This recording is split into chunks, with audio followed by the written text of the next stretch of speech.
partea a doua. Și Daria, cum observați, cum ai părul tu? Albastru. Da, și l-a vopsit acum 2 săptămâni. Am vopsit un pic albastru pe aici. Nu, peste tot te-ai vopsit acum 2 săptămăni. 2 săptămâni. Am vrut mai să mă vopsesc albastru frumos. Da. Nici nu mi-e și bine. Mi-e și bine fața. Dacă nu observați, pe niște părți nu i-a prea ieșit albastrul. Uitați-vă cât albastru are. Vedeți? O să vă zic că e culoarea preferată. Da. Îmi place albastru și verde. Foarte mult. Uite, prin partea, stați puțin, dar ia, uite, dacă nu observați, prin partea asta și mai sus,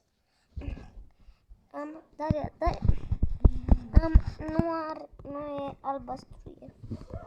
Da, deci da, noi vrem să stați puțin. Filmez? Da, da. Să văd, chiar filmez? Și da, cum am zis, hai să trecem la video.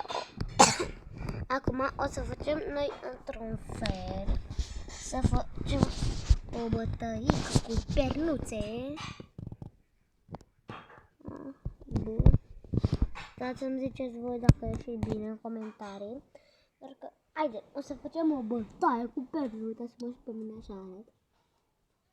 Bine, m-ați mai văzut pe alte videouri, deci nu e nevoie să mă vedeți pe mine, da? Acum, hai la clip!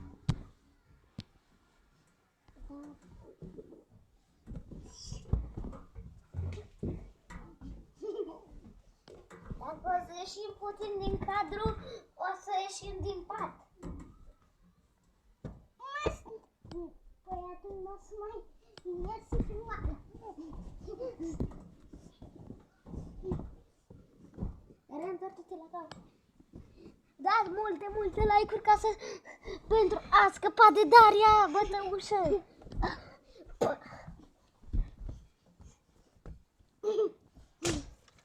Uitați ce fac.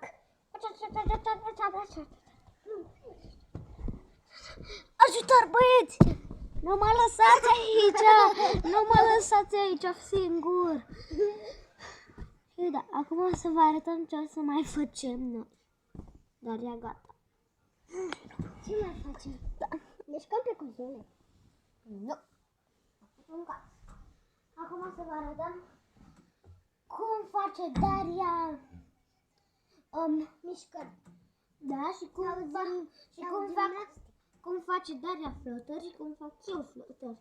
În câte mâini fac eu și în câte mâini face Daria. Hai să vedem. Nu, eu fac gimnastică. Și Daria o să facă niște gimnastică. Pentru că stați așa.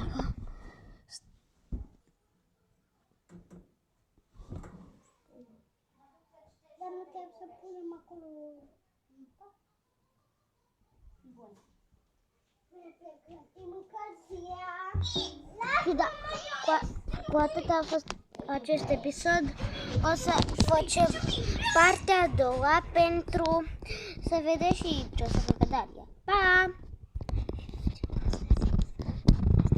Pa, pa, pa! Pa! Să nu uitați de părul albastru al lui Doriuța.